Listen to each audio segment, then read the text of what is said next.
Buenos días, hermanos, espero que todos se encuentren bien. Les doy gracias a Dios porque ya estoy aquí una vez más con ustedes. Recuerdo que la semana pasada no pude venir porque me enfermé. Me pegó una enfermedad en el estómago y no pude venir ese día. Entonces, pero ya gracias a Dios ya estoy mejor.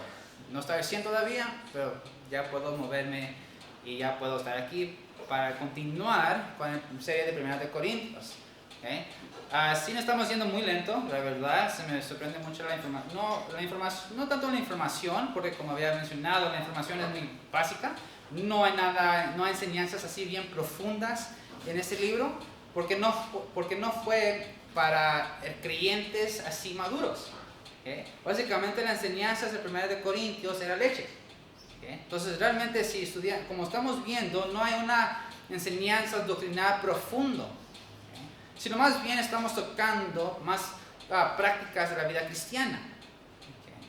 Entonces estamos viendo más, así por decirlo, más aplicación, que realmente una enseñanza profunda, pero de todos modos es muy interesante lo que hemos visto hasta ahorita.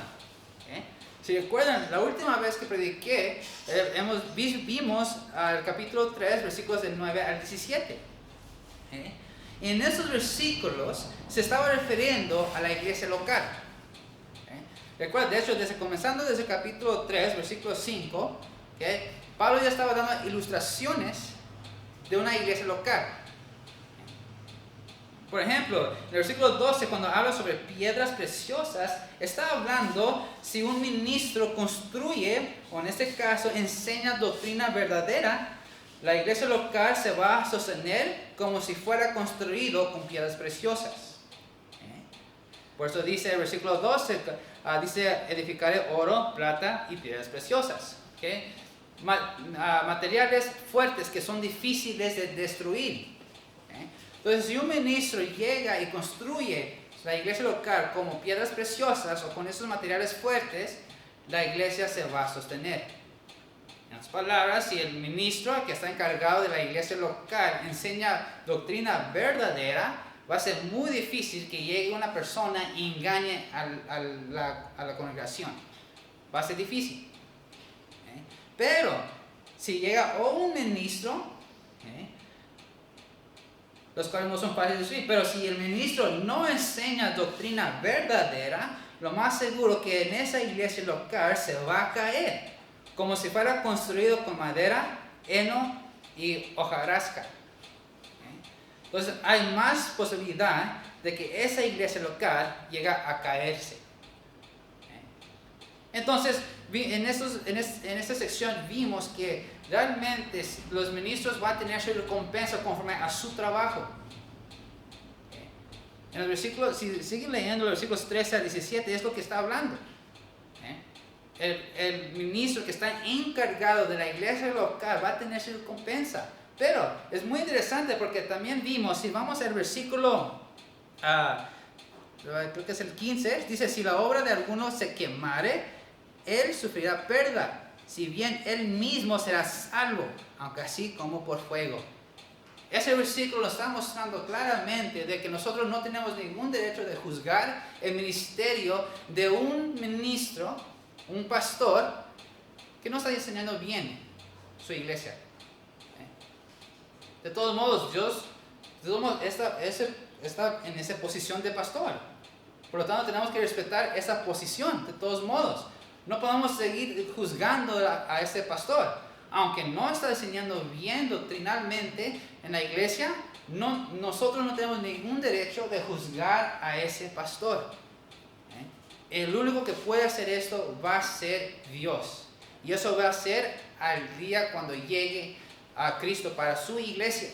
¿Okay? Porque dice, el versículo mismo dice, porque esas personas son inmaduros solamente, pero no quiere decir que no son salvos, simplemente son inmaduros.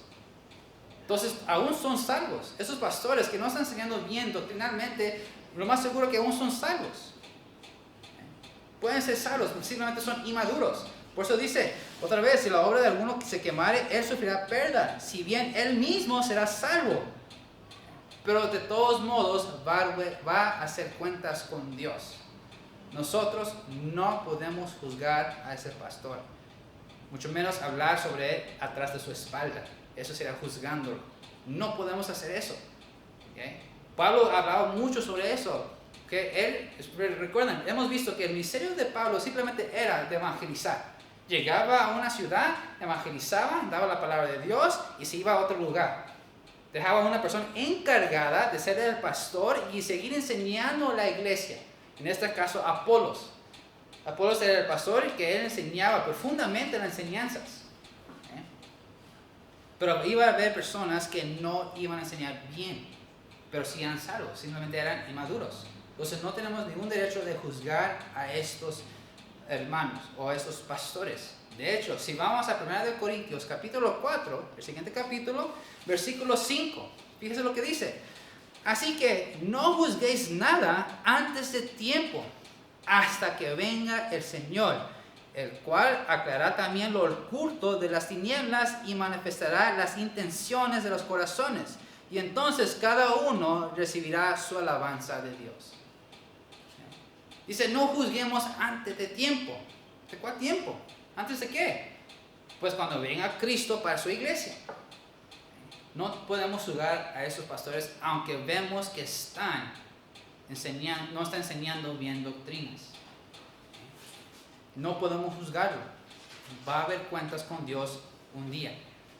Ese juicio le toca a Dios, a nosotros no. Por lo tanto, mientras que estamos aquí en la tierra, tenemos que respetar a ese hermano, su posición que tiene como pastor.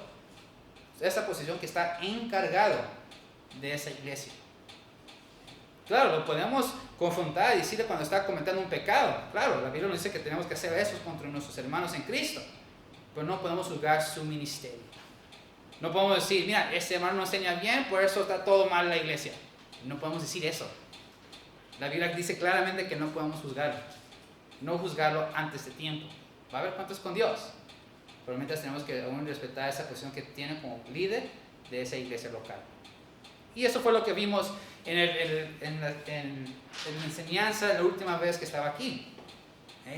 Por lo tanto, Pablo regresa al tema de la sabiduría humana. Vemos que desde 1 Corintios capítulo 1, versículo 10, hasta ahorita, Pablo realmente ha estado atacando la sabiduría humana, diciendo que no sirve de nada. En los siguientes versículos nos dirá más sobre esto. Entonces, capítulo 1, versículo 10, hasta ahorita el tema, aunque estamos hablando del tema de la división, recuerden, esta es la sección de hablando sobre divisiones entre la iglesia local. Pero la mayoría de la conversación siempre ha sido la sabiduría humana contra o versus la sabiduría de Dios. Porque eso fue lo que estaba dividiendo la iglesia local en la iglesia de Corintio. Porque ellos llegaron a confiar más en la sabiduría humana que en la sabiduría de Dios. Entonces, el capítulo 1, versículo 10 hasta ahorita siempre ha sido la sabiduría de Dios versus la sabiduría humana. Entonces, en estos siguientes versículos del 18 al 23 sigue tocando ese mismo tema. ¿Okay? Dice otra vez, el versículo 18 dice, antes de empezar vamos a ver, antes que se me olvide. Padre nuestro que estás en los cielos, damos gracias a Dios por ese día. Damos gracias a Dios por la enseñanza que nos vas a dar en esta mañana. Te pido, Dios, que nos puedas llenar del Espíritu Santo para poder entender esta enseñanza y de poder aplicarlo en nuestras vidas.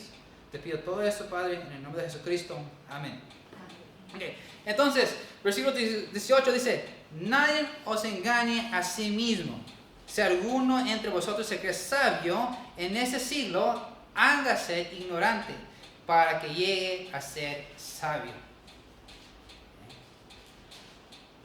Entonces, se hace muy chistoso como Pablo comienza este versículo. Dice, nadie se engaña a sí mismo. Si alguno entre vosotros se cree sabio en ese siglo. Es muy interesante ver eso, que hay muchas personas en el mundo que se creen que son sabios. ¿Cuántas personas han hablado, tanto cristianos como incrédulos? ¿Cuántas personas han tenido conversaciones y siempre están dando consejos? Siempre. Haz esto porque mira, fíjate, porque esto me funcionó a mí. Haz el otro porque fíjate lo que pasa si lo haces de esta manera. Hasta nosotros mismos llegamos a dar consejos a la otra persona. Es que mira, tal vez sí tienes razón, pero fíjate, si lo hacemos de esta manera, cada persona le gusta mostrar su conocimiento. Es natural. Es natural que el hombre gusta dar su conocimiento. Es completamente natural. Pero el problema llega a ser cuando esa persona se cree mucho en su propia sabiduría, que llega a ser ignorante y a ser terco. No le hace caso a ningún otro consejos de otras personas. Entonces se hace muy chistoso porque dice Pablo, nadie nos engaña, sino si alguno entre vosotros se cree sabio en ese siglo. Hay muchas personas que se creen ser sabios. Especialmente eso pasa tanto como cristianos como incrédulos. Realmente le van bien en la vida. No ha pasado ningún sufrimiento por un lapso de tiempo. Le va bien. Entonces como sigue como en su vida cristiana, o los incrédulos también, pero cuando la persona sigue viendo o experimenta cosas buenas siempre, pues va a llegar a pensar de que pues soy sabio, he hecho buenas decisiones. ¿Okay? Y ese ego sigue creciendo más y más y más y ya no llega a hacerle caso a nadie, y mucho menos escuchar la verdad. No sé si recuerdan, había mencionado que muchas veces Dios manda pruebas por tiempos de sufrimientos en nuestras vidas para madurar.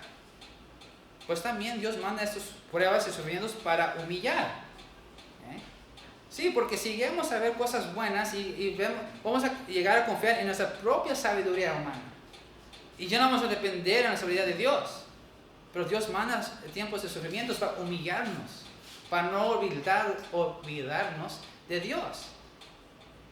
Y eso nos hace crecer espiritualmente. Entonces, estas personas, Pablo dice, no se engañe nadie. Nadie en este mundo es sabio. Nadie. Pero sigue diciendo el versículo 18, dice, hágase ignorante para que llegue a ser sabio. Cuando lo leí me quedé pensando, órale, ¿cómo que una contradicción? Para ser sabio me tengo que ser necio. Son completamente cosas opuestas, ¿no? ¿Bien? Entonces la palabra ignorante en griego, la palabra aquí ignorante es moros, lo cual significa necio o insensato. Básicamente Pablo nos está diciendo que hay que hacernos necios, tener falta de inteligencia para poder ser sabios. Entonces, Pablo nos está diciendo que no tenemos que usar nuestras mentes, no hay que pensar. No, obviamente no nos está diciendo eso Pablo. Lo que Pablo nos quiere decir aquí es que simplemente si queremos llegar a conocer realmente la sabiduría de Dios, tenemos que hacernos como necios hacia el mundo. Porque recuerdan, hemos visto eso también en los versículos anteriores, que muchas veces la palabra de Dios, o sea, el mensaje de la cruz, es locura para los incrédulos. Para ellos se hace algo muy insensato. Para ellos se les hace la palabra del mensaje de la cruz, para ellos se les hace necio. Ellos piensan que no hay inteligencia en ese mensaje. No hay inteligencia en lo que hizo Dios para llegar a la tierra, morir por nosotros, para que nosotros podamos tener vida eterna. Para ellos no les cabe la lógica en eso. Entonces, para poder aceptar la verdad, tenemos que hacernos necios. En otras palabras, tenemos que humillarnos. Porque una persona sabia en este mundo, que se cree en su propia sabiduría, es terco, es arrogante. Se hace difícil aceptar el mensaje de la cruz. Entonces Pablo nos dice, si una persona se cree sabio, nunca vas a encontrar la verdad. Se tiene que ser necio para poder humillarse, para que puedan aceptar el mensaje que se le está predicando. Entonces eso es lo que Pablo nos está diciendo en el versículo 18. Otra vez dice, nadie se engaña a sí mismos. Nadie es sabio. Si alguno entre vosotros se cree sabio entre este siglo, hágase ignorante para que llegue a ser sabio.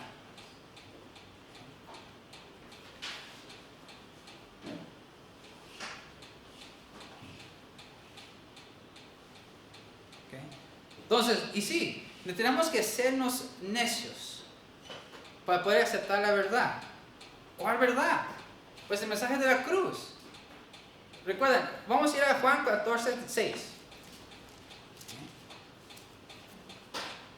Juan 14:6.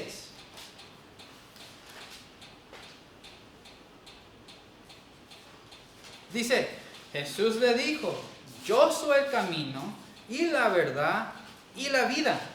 Nadie viene al Padre sino por mí.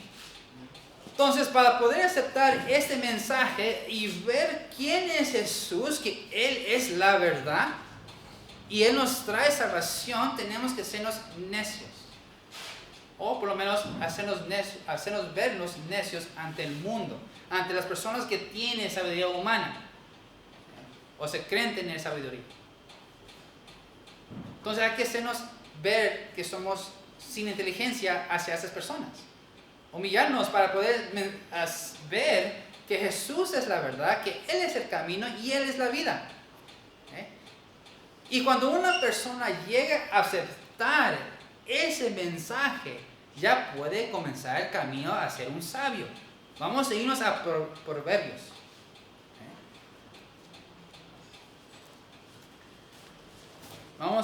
Vamos a ir al primer capítulo de Proverbios.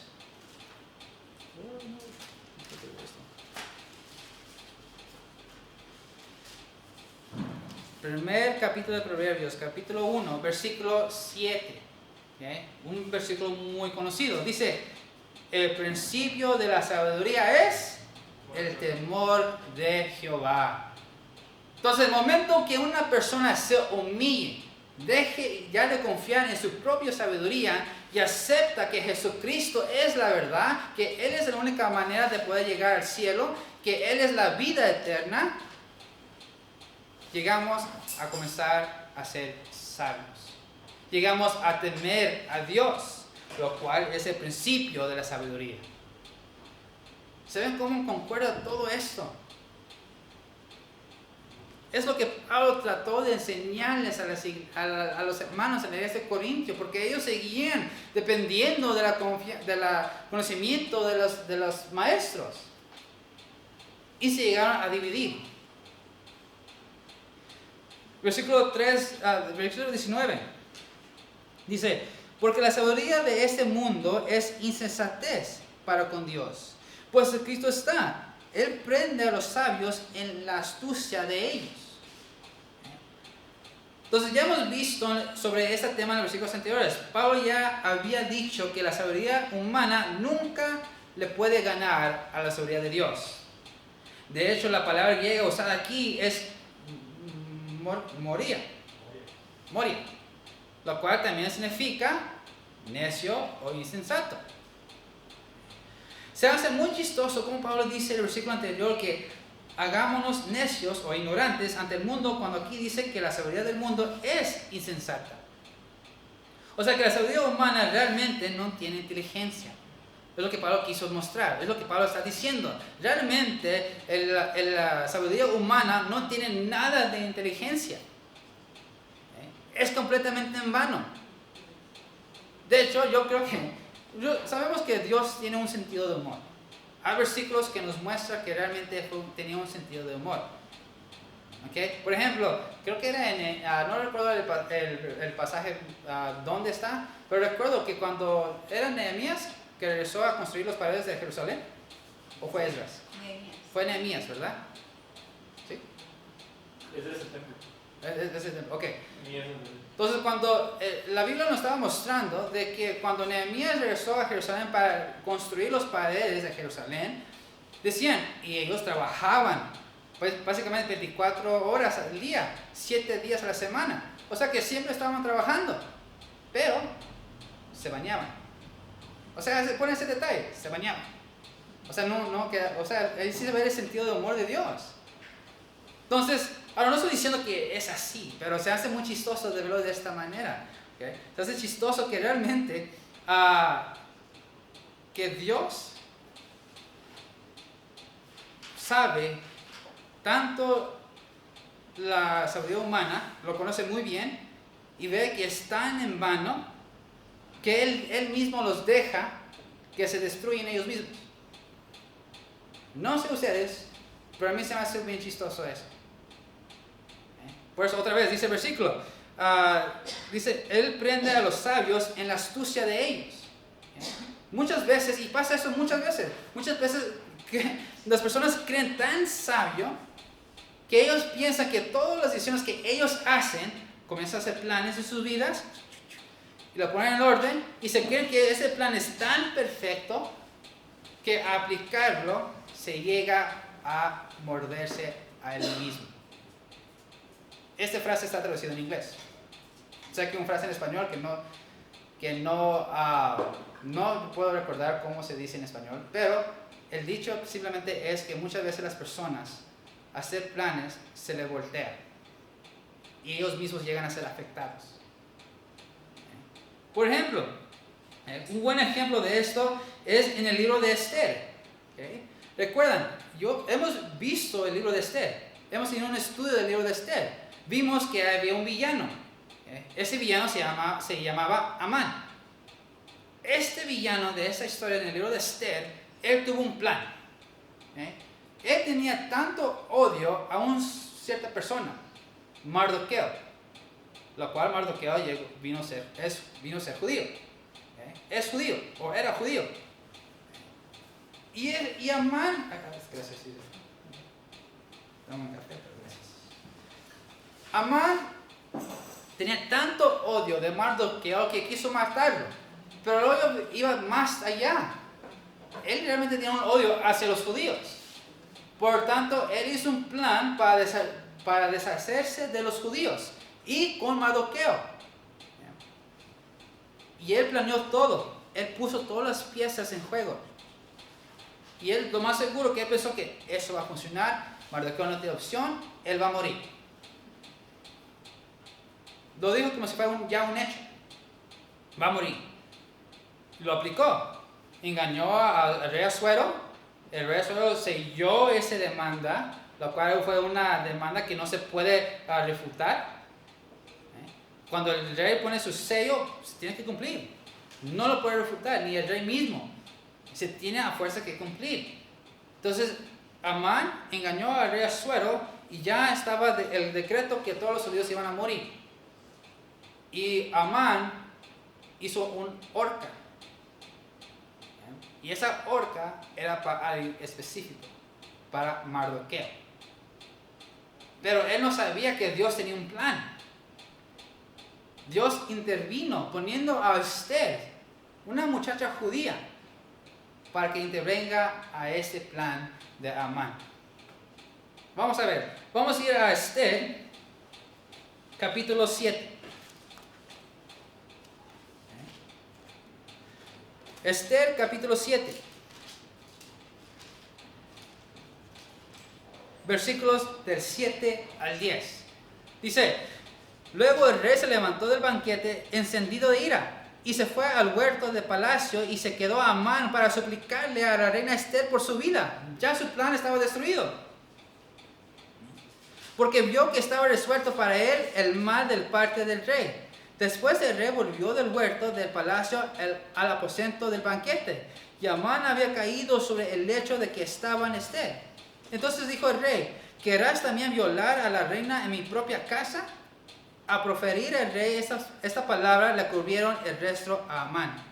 Y dijo Arbona, uno de los eunucos que servían al rey, he aquí en casa de Amán la horca de 50 codos de altura que hizo Amán para Mardoqueo, el cual había hablado bien por el rey. Entonces el rey dijo, colgarlo en ella. Así colgaron a Amán en la horca que él había hecho para preparar para Mardoqueo, y se apaciguó la ira del rey. Entonces, este Amán era una persona astuto. Él se creía sabio. Hizo un plan, pero las circunstancias se lo voltearon. Y él llegó a ser afectado por su propio plan. Muchos sabios en el mundo, o se creen sabios, que hacen lo mismo.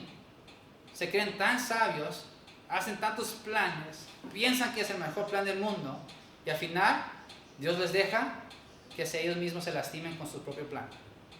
A eso refiere el versículo 3, versículo 18 o 19, cuando dice, Él prende a los sabios en la astucia de ellos. Después el versículo 20 dice, y otra vez, el Señor conoce los pensamientos de los sabios, que son vanos. Sí, pues Dios es verdad. La vida está en Él.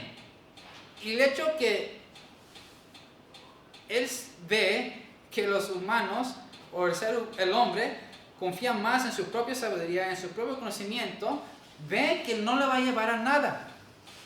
Todos los esfuerzos, todo el tiempo que se dedican a buscar el propósito de la vida de su manera, es completamente en vano. Porque vas a ir caminando. Nunca va a llegar a la verdad. Y va a ser demasiado tarde.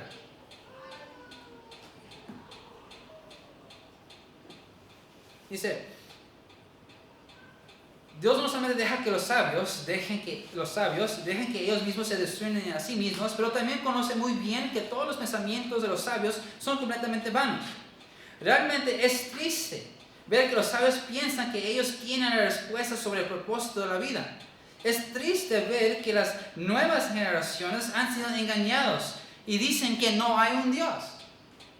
Tantas filosofías que están en el mundo que engañan a las nuevas generaciones y van a convencerlos que no hay un Dios. De hecho, en Salmos 14:1 dice el necio en su corazón, no hay Dios. Una persona que no está buscando la verdad, una persona que no está buscando a Dios, es completamente un ser sin inteligencia. Por medio de la sabiduría humana, muchas de las nuevas generaciones han llegado a creer que realmente no hay un Dios. Por lo tanto, diciendo que no hay un Dios, ellos se han convertido en personas necias. Pero hay esperanza. Al final del capítulo 14 del mismo Salmos, dice que Jehová es su esperanza. Como dice el versículo 18, hágase ignorante para que llegue a ser sabio. El hombre puede poder librarse de esos peligros causados por la sabiduría humana, y solamente el hombre se tiene que humillarse delante de Dios, arrepentirse y pedirle perdón. Y así el hombre podrá ser salvo. Así el hombre podrá ser una persona o un ser inteligente. Cuando nosotros llegamos a rendir nuestra propia confianza en nuestros propios razonamientos, en nuestra propia lógica, y dejar que el Espíritu Santo maneje nuestras vidas, es cuando ya comenzamos a hacernos sabios. Es cuando ya comenzamos a ser personas inteligentes. Pero mientras que estamos confiando en nuestra propia sabiduría, en nuestros propios razonamientos y lógica, lo más seguro es que nos vamos a hacer necios. Como ejemplo que acabo de dar, una persona que sigue caminando y no va a llegar a nada. Me gustó una ilustración que escuché. La ilustración dice que son dos personas que van caminando el mismo camino de ignorancia, o de pérdida, por así decirlo.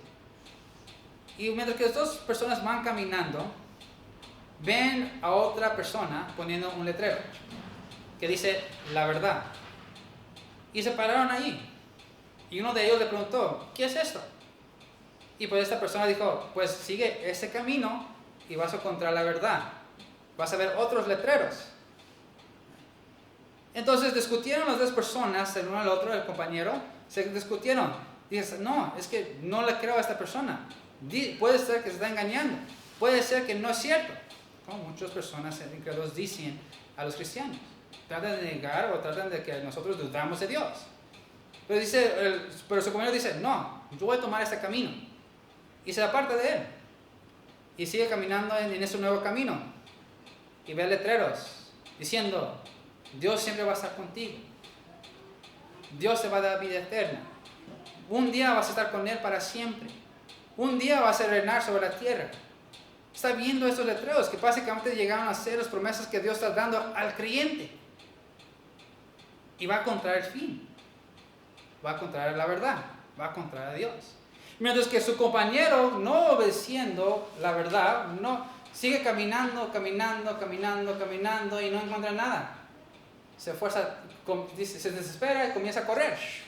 Se cansa, comienza a caminar otra vez. Llega a encontrar otras cosas como un carro y lo comienza a manejar, pero se acaba la gasolina y sigue caminando, y todo el esfuerzo, todo el tiempo que él se ha dedicado a seguir caminando este camino es en vano. No hay nada, no comete nada. Pero el otro compañero que llegó a la verdad, llegó a encontrar las promesas de Dios. Llegó a ser los beneficios de un creyente, lo cual hemos visto en el primer capítulo de 1 de Corintios, versículos del 1 al 9. Hemos visto los beneficios que tiene el creyente. Por eso sigue diciendo el versículo 21, así que ninguno se gloríe en los hombres, porque todo es vuestro, refiriéndose a las promesas de Dios. Dice, sea Pablo, sea Apolos, sea Cefas, sea el mundo, sea la vida, sea la muerte, sea lo presente, sea lo porvenir, todo es vuestro. Pablo está diciendo a los hermanos de Corintio que no confíen en la sabiduría humana, porque ellos te van a llevar un camino en vano. Confía en Dios. Él mandó a esos maestros. Esos maestros no son para que ustedes les sirvan a ellos, sino que Dios mandó a esos maestros para que ellos sirvan a ustedes, para enseñarles la verdad y para que ustedes puedan llegar a conocer las promesas que Dios les ha dado. No confíen en los hombres, confíen en Dios. Porque todas esas promesas que he mencionado al principio de la carta, esos beneficios son de vosotros. Todo el mundo es de vosotros. Van a vencer la muerte. Y todas las promesas que Dios ha prometido en el futuro, lo va a cumplir. Porque dice 23, y vosotros de Cristo, y Cristo de Dios. Todo es de Dios. ¿Por qué confiar en la sabiduría humana? ¿Por qué confiar en los hombres? Cuando hay un ser supremo que nos ha dado la vida eterna, y aparte de la vida eterna nos ha dado más promesas. Entonces, ¿por qué no confiar en ese ser supremo? ¿Por qué no confiar en Dios, la persona quien es la verdad? Y siguiendo a Él, nunca vamos a caminar en un camino en vano. Siempre va a ser de bendición para nosotros. Y eso fue lo que Pablo quiso enseñar a los hermanos de la iglesia de Corinto. Que no confíen en el ser humano. No confíen en los maestros. No dependan de sus enseñanzas. Ustedes tienen el Espíritu Santo. Estudia la palabra. Tienen comunicación con Dios. Y Dios mismo les va a enseñar la verdad. Esos maestros llegaron para ayudarles. Pero no para que ustedes pudieran escoger, yo soy alumno de este y yo del otro, para que lleguen a dividirse la iglesia. Confíen en Dios y van a ver las bendiciones que trae. Igual eso lo aplica para nosotros. No hay que confiar en pastores. Les recuerdo, les había mencionado eso. La iglesia, la congregación tienen todo derecho de probar al pastor y al predicador. Lo que está enseñando es verdad o no. Pero ustedes tienen que darse tiempo para estar con Dios y estudiar su palabra.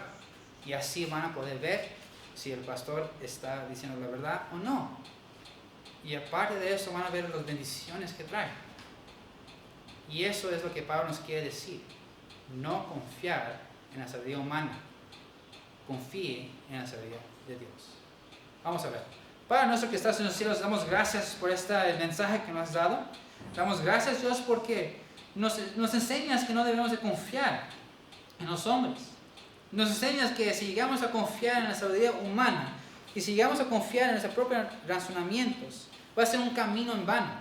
Va a ser un camino que realmente no tiene fin. Nos muestras que el camino realmente eres tú, porque tú eres vida y tú eres la verdad. Y damos gracias, Dios, porque los hermanos por las personas que hemos recibido este mensaje, hemos llegado a conocer esa verdad. Y damos gracias, Dios, por tu misericordia, que nos ha dado la vida eterna. Te pido, Dios, que nos cuides en ese día, y te pido todo esto en el nombre de Jesucristo.